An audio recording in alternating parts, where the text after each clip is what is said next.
রহমতের নবী। ওই নবী আমার উম্মে আইমানকে ডাক দিয়া বলে, উম্মে আইমান গো, একটা বার বলো গো, আমার মা যাবার সময় ওই জায়গায় দাঁড়ালো, আবার আসার সময়তে ওই জায়গায় দাঁড়ালো, বলো গো উম্মে আইমান, আমার ওই জায়গাতে কে শুয়ে আছে? উম্মে আইমান গো, নিশ্চয় কোনো ওই জায়গায় কোনো আপন মানুষ শুয়ে আছে, নচেত এই জায়গায় মা দুইবার দাঁড়াতো না।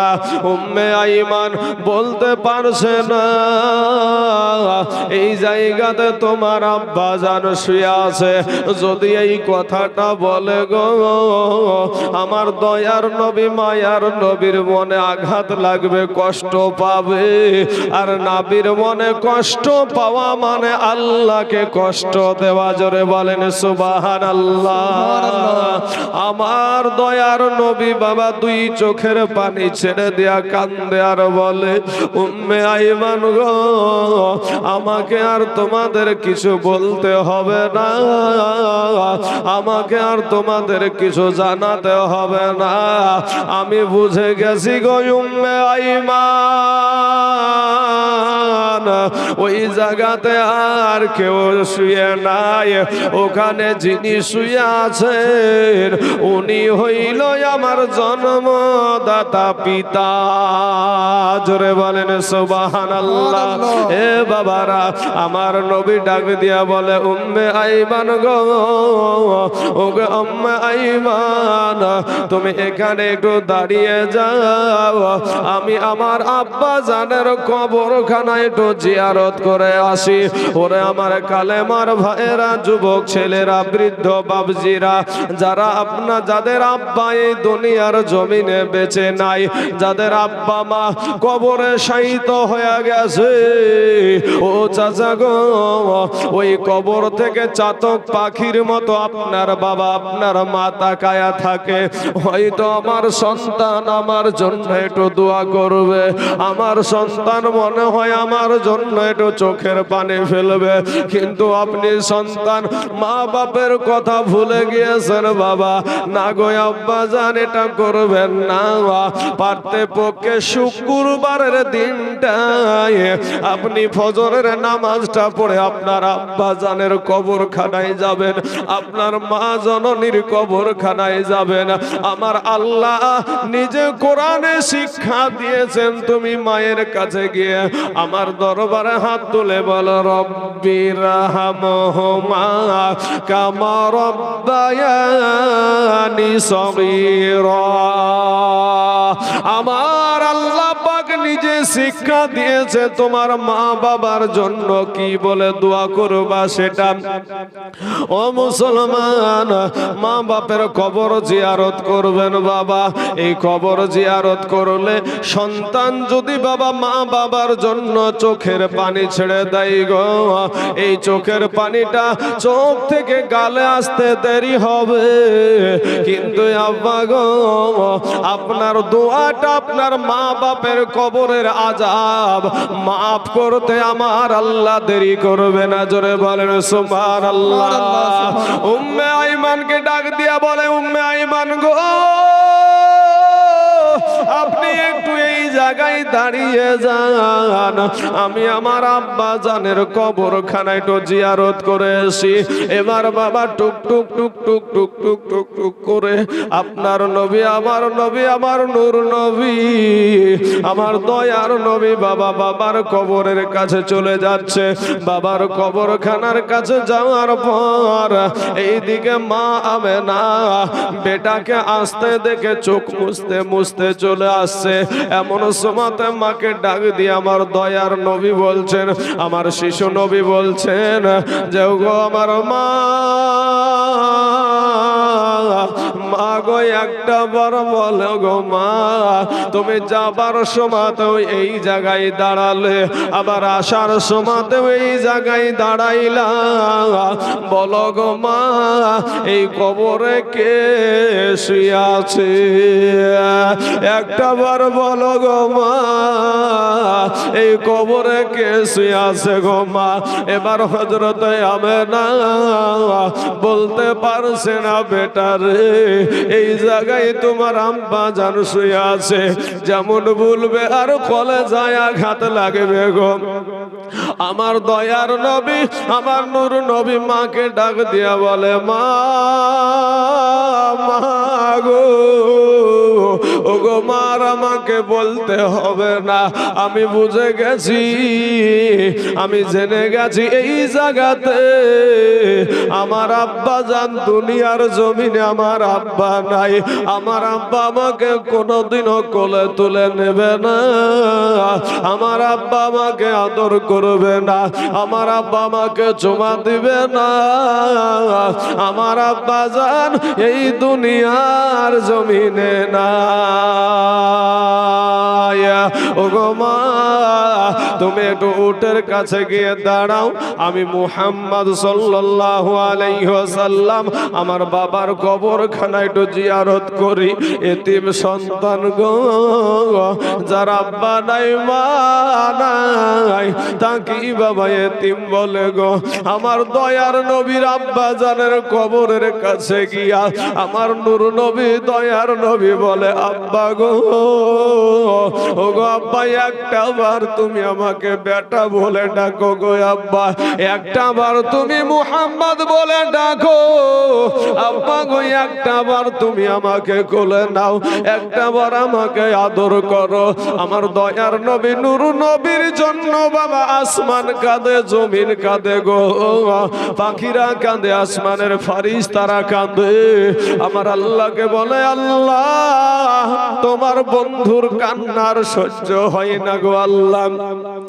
এমতো অবস্থায় আমার আল্লাহ বাবা আজরাইল আলাইহিস সালামকে হুকুম করে দিল। কি হুকুম করে দিল?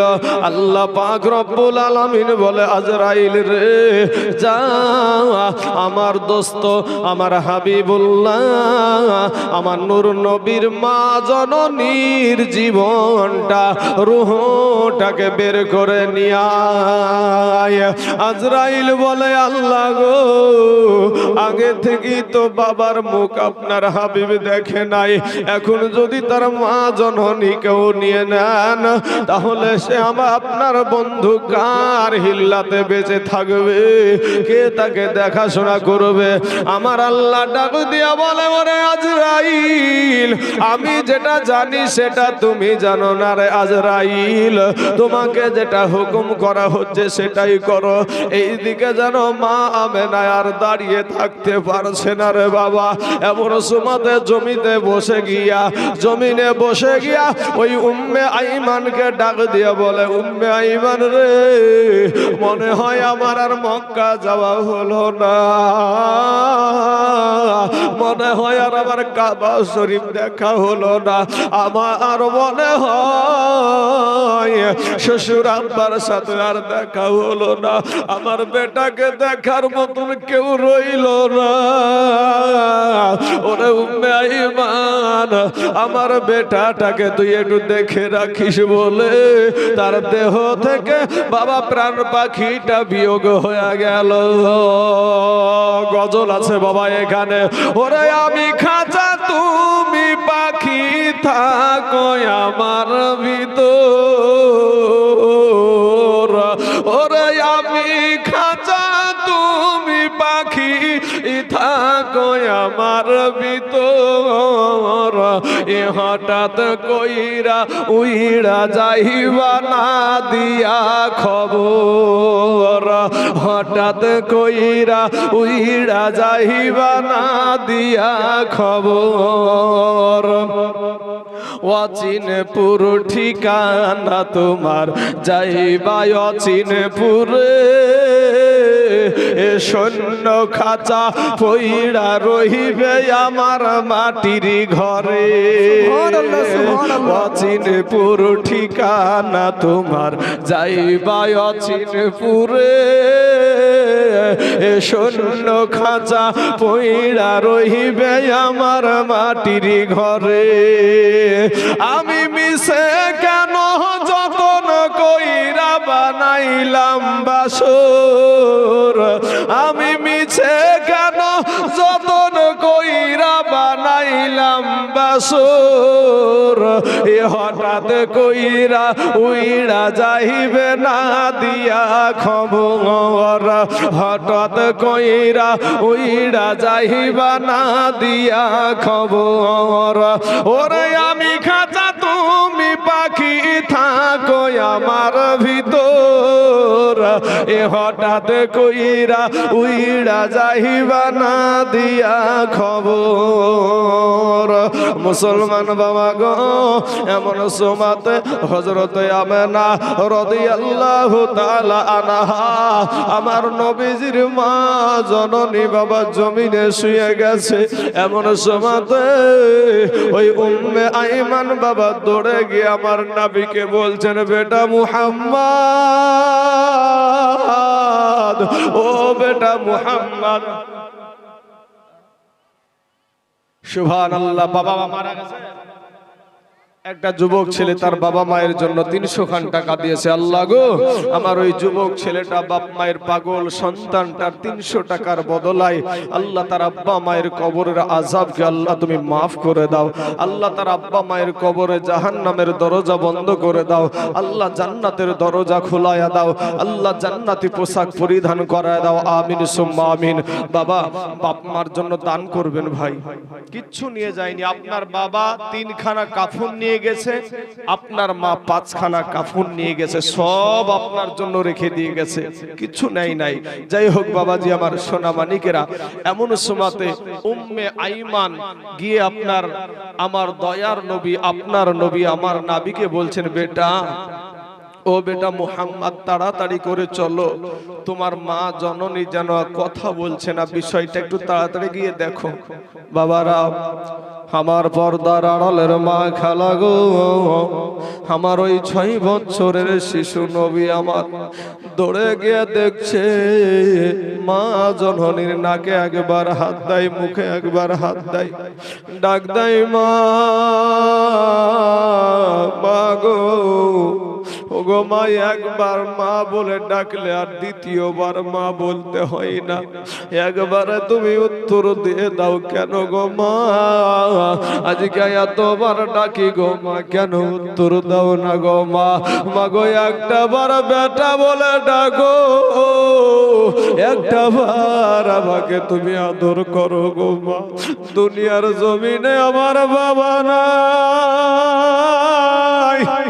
দুনিয়ার জমিনে আমার আব্বা জান আমাকে দেখলো না গো মা গো তুমি একটা বার আমাকে বেটা বলে ডাকো একটা বার আমাকে মুহাম্মদ বলে ডাকো গো মা একবার গালে চুমা দাও একটা বার আমাকে আদর করো গো মা কোনো কথা বলে না উম্মে আইমান ডাক দিয়ে বলে বেটা রে ওরে বেটা মুহাম্মদ তোমার জন্মদাতা মা তোমার মা জননী তোমার গর্ভধারণী মা এই দুনিয়ার জমিনে আর বেঁচে নাই আর তোমাকে বেটা বলে ডাকবে না আর তোমাকে মুহাম্মদ বলে ডাকবে না যেমন এই কথা বলা গো 6 মাসের শিশু নবী আমার বাবা আষাঢ় খেয়ে মায়ের লাশের উপরে পড়ে বলে মা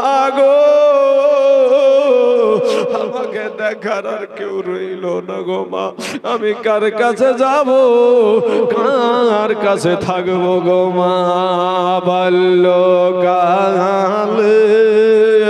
এ ভাই রে মা বাপ যারো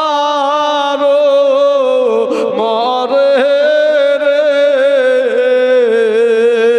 তাহার মতো দুঃখী নাই রে জগতে।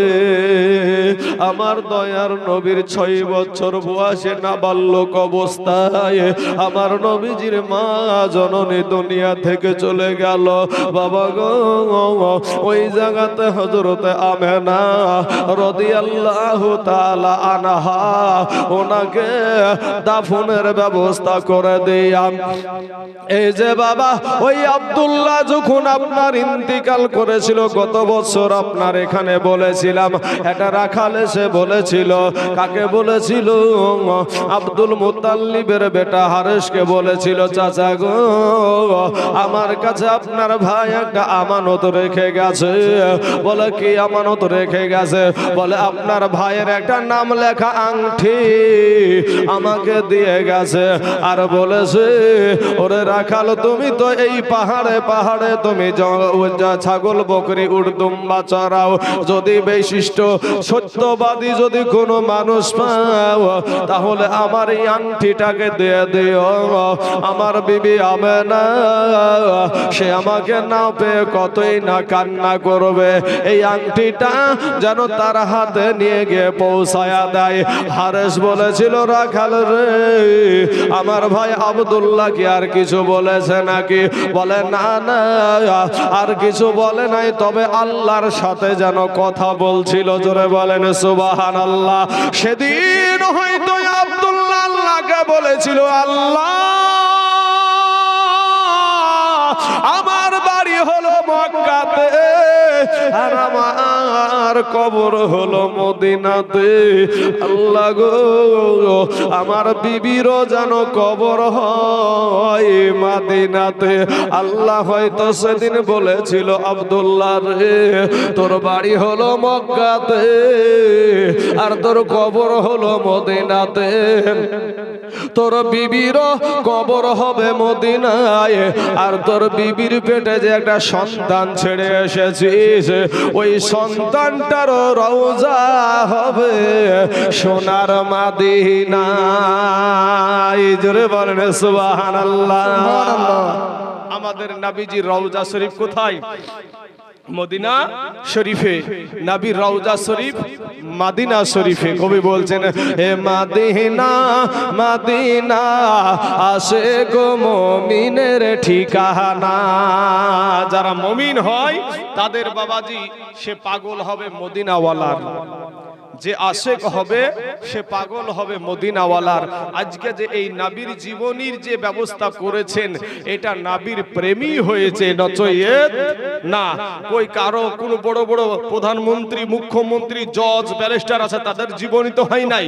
কিন্তু দেখেন আমাদের সমাজে কত জায়গায় আমার নবীর বিষয় নিয়ে কত আলোচনা শুধু নবীকে নিয়ে, শুধু নবীকে নিয়ে। যখন বলা যায় তখনই নতুন, যখন বলা যায় তখনই নতুন। কবি বলছেন, এ মদিনা মদিনা আশিক মুমিনের ঠিকানা। বাবা জালালউদ্দিন সুয়ুতি পুছা দরবার দেখিল নবীজি। জোরে বলেন সুবহানাল্লাহ। হবে না মুসলমানের মতো আওয়াজ দেন, জোরে বলেন সুবহানাল্লাহ।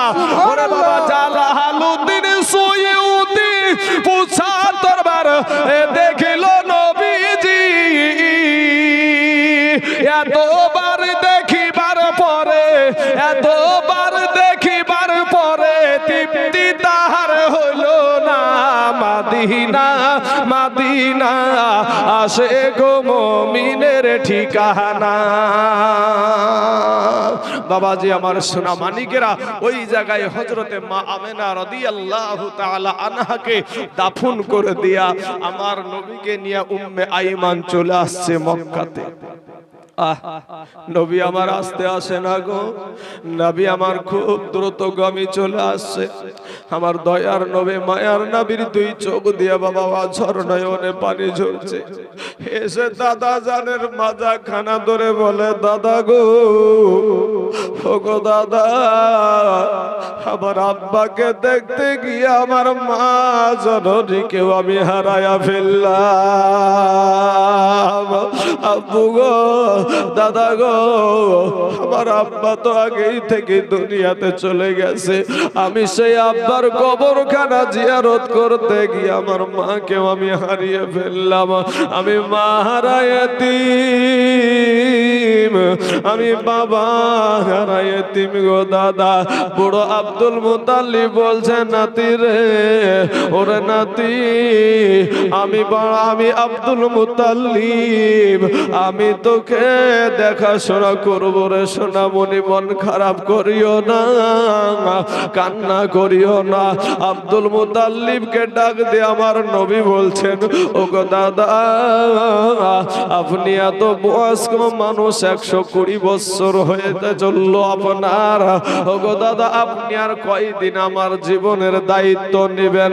এ বাবা রাম, আমার দয়ার নবীর বাবা 6 বছর বয়সে তার মা ইন্তেকাল করলো। এমন সময়তে দাদার কাছে লালিত পালিত হতে শুরু হয়েছে, আস্তে আস্তে বড় হতে শুরু হয়ে গেছে।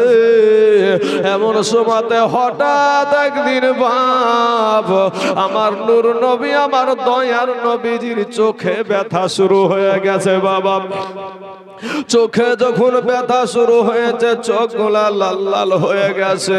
দাদাকে বলে, দাদা গো, আমার চোখে যেন খুব ব্যথা শুরু হয়েছে গো দাদা, আমাকে যেন খুব কষ্ট অনুভব করছি।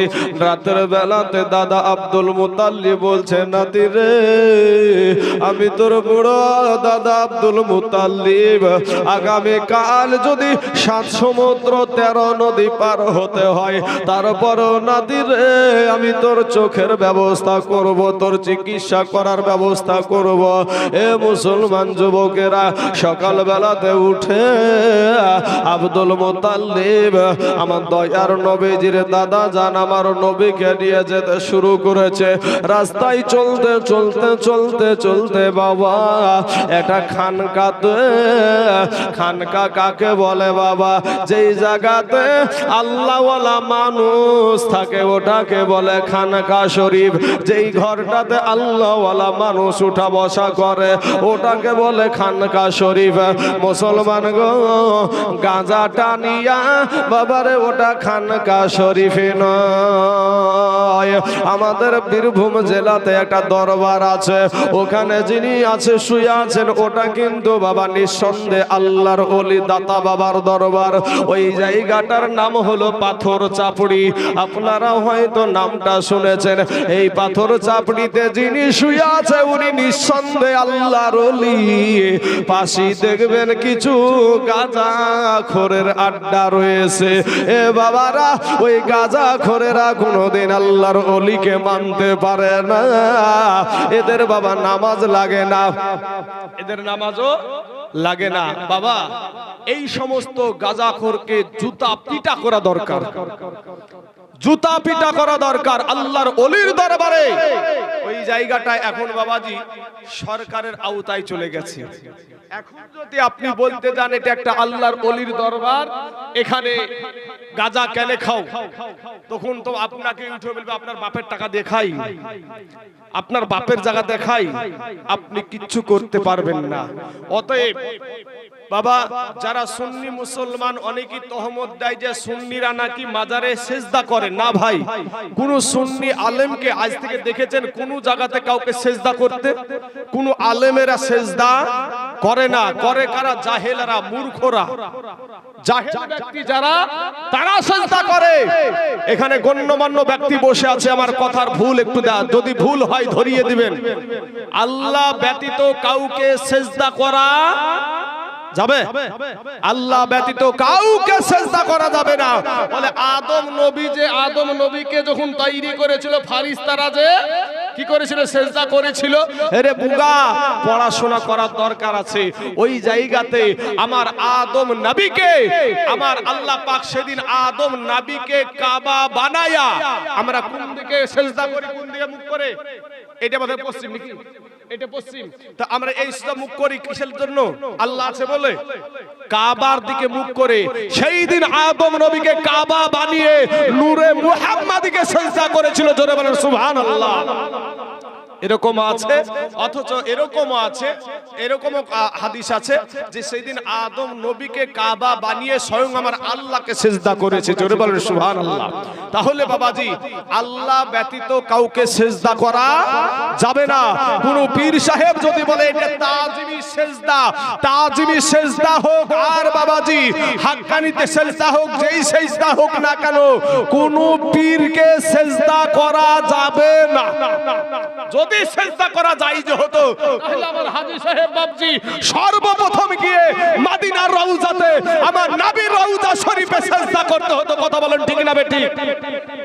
বেটা ওখানে করগা দিনি সিজদা, তোর ডান্ডা দিয়ে তোর সাইজ করে দিবে। মুসলমান বাবাজিরা আমার ভাইজানরা, তাহলে গাঁজাখোরদের প্রশ্নের উত্তর দেওয়া খুব মুশকিল। চাচা, গাঁজাখোররা আপনাকে প্রশ্ন করলো যদি দাড়ি রাখা সুন্নাত হয় তাহলে মায়ের পেট থেকেই তো দাড়ি থাকতো, যেহেতু মায়ের পেট থেকে দাড়ি ছিল না তাহলে দাড়ি রাখাটা অত জরুরি নয়, আর তুলে মারবে টান। বুঝতে পারলেন না? এমন জোরে টান মারলো যে মায়ের গর্ভে এখন আপনাকে যে প্রশ্নে ফেলে দিয়েছে এই প্রশ্ন থেকে উঠা মুশকিল। যে তাই তো আল্লাহ আমার মায়ের গর্ভে থেকে তো আমার দাড়ি ছিল না, তাহলে কি করতে হবে? এখন আমাদের মতন যদি কিছু এরকম শিক্ষিত ব্যক্তি যদি পড়ে যায়, উত্তর প্রশ্ন যেমন উত্তর সেরকম হবে। বলে বেটা তখন প্রশ্নের উত্তরটা কি জানেন? অমনি গাঁজাখোরকে ধরে বলছে বেটা যা তুই একটা হাতুড় নিয়ে, হাতুড় বুঝেন তো, হাতুড় নিয়ে, তো হাতুড় কি হবে? তোর দাঁত গুলাকে আগে ভাঙবো। তো কেন আমার দাঁত ভাঙবে? তোর মায়ের পেট থেকে তোর দাঁত ছিল না, তুই দাঁত রাখবি কিসের জন্য? হ্যাঁ, তুই দাঁত রাখবি কিসের জন্য? মুসলমান বাবাজিরা আমার ভাইজানেরা, এরকম বেটা আছে প্রশ্ন করবে আপনাকে, গাঁজা জিনিসটা যে দুনিয়াতে হয়েছে এটাও তো আল্লাহর সৃষ্টি করা একটা গাছ, তাহলে এটা খাওয়া নাজায়েজ কেন হবে?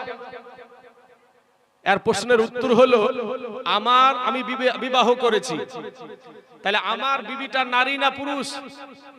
কথা বলেন ভাই, নারী তো নাকি? আমার ভাই বিয়ে করেছে, নারী না পুরুষ? নারী করেছে। আচ্ছা, আমার মা নারী না পুরুষ? আমার বোন নারী না পুরুষ? তাহলে আমার বোনও নারী, আমার মাও নারী, আমার বিবিও নারী, কিন্তু তিনজনই নারী, অথচ নিজের বোন এবং মা আমার জন্য হারাম, পরের বিটি আমার জন্য জায়েজ কেন? বুঝলেন না? বুঝাতে পারিনি কথাটি? মুসলমান ভাই বুঝতে হবে কথাগুলা। ও বলছে আল্লাহরই তো সৃষ্টি, আল্লাহই তো সৃষ্টি করেছে গাঁজা গাছটা, তাহলে গাঁজাটা যদি আল্লাহ সৃষ্টি করে তাহলে আল্লাহর সৃষ্টি জিনিস কেন খাবো না, কেন নাজায়েজ হবে? আরে বেটা, আল্লাহ নারীদেরকে সৃষ্টি করেছে, আমার মাকেও আমার আল্লাহ সৃষ্টি করেছে, আমার বোনকেও আমার আল্লাহ সৃষ্টি করেছে, আমার বিবিকেও আমার আল্লাহ সৃষ্টি করেছে, অতএব আমার মা, আমার বোন আমার জন্য হারাম, আর পরের একটা বিটি আমার জন্য জায়েজ, অতএব আল্লাহ ওটা হারাম করেছে তাই হারাম, আর আমার জন্য আল্লাহ যেটা জায়েজ করেছে সেটা জায়েজ। বুঝলেন না? আল্লাহ বুঝার তৌফিক দান করুক, সবাই বলেন আমিন। ঈদগাহ যাব না, ওই জায়গাতে আবার বাবাজি সোনা মানিকেরা মাঝে মাঝে একটু বুঝিয়ে দিতে হবে, বাপ মাঝে মাঝে মানুষকে ধরিয়ে দিতে হবে জায়গাগুলা। এবার বাবাজি সোনা, ইতিমধ্যে আমার দয়ার নবীজির চোখ লাল হয়ে গেছে, কষ্ট পেয়েছে, চোখ উঠা যাকে বলে, চোখ তার উঠে চলে যায় না, চোখ একটা যন্ত্রণা।